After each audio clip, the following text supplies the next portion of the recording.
that just got on here. Basically, I do these interviews specifically with female entrepreneurs because we all go through highs, lows, drama, struggle. So I was like, man, I want to start hearing other people, other women's experience, and do they go? So let's just start here and talk about who you are and what's your business. I'm Ari, also known as All Things Beauty 614. I own 2 salons, one in Dublin, one in Great Southern. I also own a few different businesses that are under that umbrella, such as All Things Beauty Academy, Delete Chai, and I also have an internship program that I teach. Everything that I train is a business school of beauty, as well as just, I like to consider myself like a serial entrepreneur because like I'm a numbers person. So like if there's money to be made, I'm trying to make it. Because the bottom line is I feel like everything that you do has to add up. So I feel like when it comes to my businesses and my motivation, it's definitely. Well, let's just rewind back to before you even started this. What were you doing? Before I started my businesses that I have now, I was really just trying to find my way and try different things. So like before I did event planning. I did that in Mobile, Alabama. I lived there for 5 years. I'm actually from Columbus, but I moved there and I moved back. So I did event planning for a little bit, and it was cool. But it's like, you know, I feel like when you are doing something that requires this much of your time and energy, it has to be your passion. This wasn't for me. I tried going to school, and even in my younger days, I was a dancer. Like I said, just trying to find my way and just, you know, figure out what worked for me. Did you work a 9-to-5 job? I haven't worked a 9-to-5 job since I was 16, 17 years old. So then you said you became a dancer. What type of dancer? Okay, I was an exotic dancer, stripper, you know, whatever you want to call it, whatever's politically correct. But yeah, I was a dancer, and honestly, I feel like some people graduate high school and then go to college. Right. I feel like I graduated high school and then I started dancing. It was kind of like a college of my own because I learned so much there, and I feel like that was like the basis of my business. Basically, it all has to add. So I just learned so much, and I had so many experiences. I learned so many life lessons doing that, and I was able to provide a good life for me and my kids.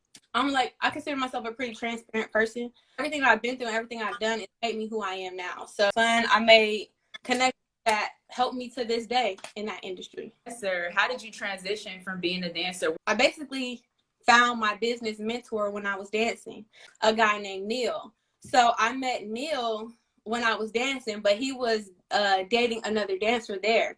So that's how I got familiar with him. And, you know, we had a few conversations, and he just was like, you know, you're really smart. Like, he just seen something in me. And he just kind of took me under his wing and taught me so much about business, and like stuff he taught me back then, I was able to like implement it in what I'm doing now. You know, he's like a multimillionaire. Like, you know, he was able to kind of support my transition from out of the clubs into going to cosmetology school. But, you know, that was kind of like my transition to stepping out of that, and it just kind of been up ever since then. He was dating somebody at the time, but you began to, you know, network. Was there any type of drama or any confusion with that? I mean, he was dating her, but it wasn't like, we kind of met him together. Okay. So they were like dating, but that's who he was interested in that way. He was interested in me in another way. Me and Neil had never had a romantic relationship. Wow. Like, yeah, he was more like a dad type of thing. Like, he was that person that just helped everybody that he met. I wasn't the only person that he helped. Like, he helped a lot of people. But it's good to know because, you know, in certain type of atmospheres, you know, situations like that, people are going to automatically assume that it could have been something more than what exactly it was. That's the reason why I asked that. I mean, I used to post him a lot when we would hang, and we would go here and go there. So I'm sure people like assumed it was something that it wasn't. I don't care what people think now, but I really didn't give a fuck what people thought then. Wow. So just losing him just really kind of like just opened my eyes to like, okay, now I got this responsibility to make him proud. So it's time to really get this shit. It's time to bridge. And also, it's just karma. You get back what you put out. So, you know, if you got that user mentality, that take advantage mentality, you can't expect to elevate or even, you know, good things and positive things just to come your way naturally when you operate a certain way. So, all right. So you danced. He gave you a lot of knowledge. You transitioned into the beauty industry. You went to school. Where are you living during this time? Alabama. I was living in Mobile, Alabama. Okay. Right. In the industry, until I moved to Columbus and I went to Aveda Institute. Oh, sweet. So once you go there, you graduate, did you have any kids along the way? Like, you know, what was your relationships like? Because I know it just wasn't that smooth. You just bouncing around from school to school. Give us a little bit about just relationships and your struggle. My husband actually got married in 2012 to my high school sweetheart, Christopher Brown. How old when you got married? When we got married, I was 22, 23 maybe. When we got married, we met when I was 14. So like, you know, we had our kids and everything in high school, and then he joined the military, and it was just kind of like for a young couple, you know, he was always being deployed and being stationed somewhere. So it just was like, it was like a long distance thing for a long time. So let me just start with the timeline. I had my kids, and then that's when I started dancing. So when I actually danced for, I want to say a week in Columbus. And this was like 2006. Oh, I was actually 17 the first time that I ever really danced. Okay. So, yeah, I was 17. And how old were you when you had your daughter? I was 15. And then I had Dylan when I was 17. And then I graduated at 17.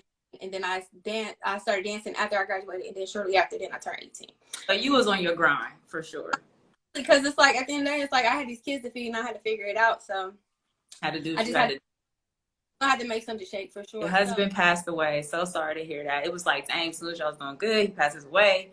Now you go to school. Now you're in another relationship. Actually, me and Kata were introduced through a family member of mine. We kind of just, it was like an instant type of thing. We just hit it off immediately. And like I would just fly up every 2 weeks to see him. And we did that for a while. And he was like, you just might as well move up here. I never thought of coming back to Ohio because like in my mind, Ohio was 22nd and Livingston. So, you know what I'm saying? Like the South Side. So I'm like, I'm not going back to that motherfucker. But then when I moved back, I was like, oh, they got Pickerington. Oh, they got Dublin. Like these are places that I didn't even really imagine really existed. So like he kind of just took over everything. Like, you know, you could be a stay-at-home wife because it's like I'm a domestic type of person. Like I like cooking, I like cleaning, like I love doing that type of thing. So like, you know, he just kind of gave me the ability to just focus on that, and he handled everything else. So like after a couple months, I'm like, damn, I'm really fucking bored. Cause it's like, how many meals can I cook? How many times can I sweep the floor? I'm waiting for you to come home every day. I don't really know nobody here. People that I knew is people I grew up with. It's not nothing that I was just about to go be hanging on the South Side or nothing. So I'm like, I gotta do something. So he like, well, you know what? You do your brows really good. Like, so I start Googling like makeup schools in Columbus. So I go to Veda and they teach me everything but makeup. Like, but they taught skincare, they taught waxing, they taught, you know, just other aesthetics. And I really fell in love with waxing, and I knew I was really good at brows. So I'm like, and Kidda was like, well, why don't you just like rent you a suite out or, you know, something like that and just have your little suite or whatever. That probably was the worst thing he ever could have told me because like literally I had a small suite. This was my very first one. It was in Worthington. And it was above the Whitney House restaurant. And that's when I kind of got the one-stop shop theory. So basically my 2 shops that I have now, they're a one-stop shop. Any beauty related service that you need, we offer hair, nails, lashes, waxing, permanent makeup, tooth gems, teeth whitening, yoni steam, skincare. Like I can just let it, like if. Do you feel like you would have got that space if it wasn't for Kidda? Yeah, absolutely not. I never even thought of, even though I had money and I had everything I needed to do that, I never really thought that would have never been a thought. Very instrumental in my success. I always give him his props for sure. All right, so y'all started dating clearly because you guys had a kid together. So how important is it for you to decide on who you're gonna date and who you're gonna pick? Because had you got a different type of guy with a different type of mindset, he could have led you a different way, right? So how do you go about deciding who it is that you listen to?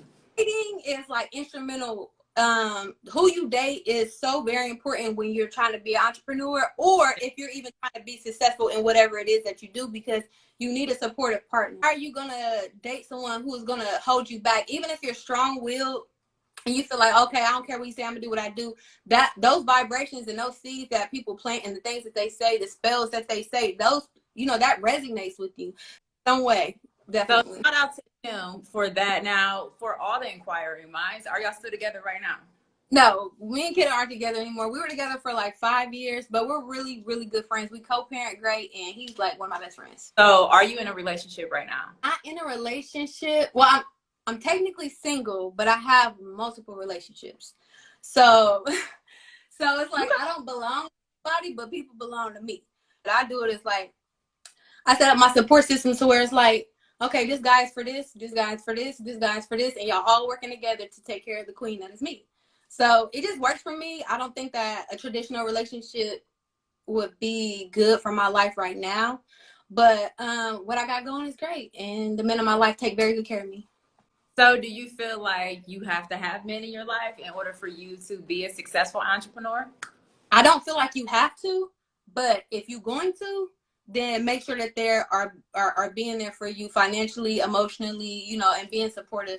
Obviously, 4 to 6 pockets is better than 2. So, you know what I'm saying? Like, you a numbers person like me, you're going to be like, okay, I can take advantage of this. Because, you know, I think that there's like, I was a dancer. That was what I started as my roots. I knew that my beauty and my looks would get me a certain thing from a man. So it's like, at the end of the day, I got all these men who like, and it's not just because of who I am, women in general, you can go to the gas station and be looking crazy and niggas is gonna holler regardless. So It's like, why not use that to your advantage? But if you're gonna be around, I'm finna send you a list of things that I need done this week and get it done, and thank you. Like, people don't agree with that. How do you handle that? So a guy might be like, shit, if he's going for you, I'm not. I'm gonna do this as long as I'm getting some sex or as long as I'm getting this. Like, how do you handle the fact that what do you get in return, or do you give anything in return?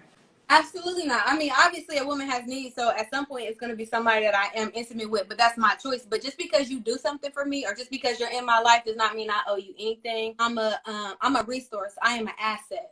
So at the end of the day, me being in your life is going to benefit you, even if it's just texting my phone, even if it's just me making you feel good to say I talked to her or whatever the case may be. I don't owe you shit. I'm not giving you shit. Whatever you do for me is what you do for me, because I know people feel a way or feel different ways about it, but I'm a very transparent person. I don't lie to men. So it's like, I'm keeping it real with them. And guess what? You either going to get right or you're going to get left. For everybody. But the men that get it, get it. A lot of men in my life right now who ain't never had sex with me, who's done a lot of things for me because they respect what I do. They know I'm out here handling my business, taking care of my kids. And they know that if they support me in some type of way, it's going to be good shit that come from that. And if you on my phone or you communicating with me in some type of way, what are you doing for me? Offer me. Why would I talk to you? So you have your own ways of providing value. It doesn't have to necessarily always be sex or anything like that, because you provide value in other ways, clearly. Entrepreneur, tell everybody how many children that you have. I have 5 girls. Everybody's like, oh, you don't even look like you got none. But I got 5, and I got all girls. Didn't get a boy. And then I have a granddaughter as well. So I got 6 girls altogether. Wow. And how old are you?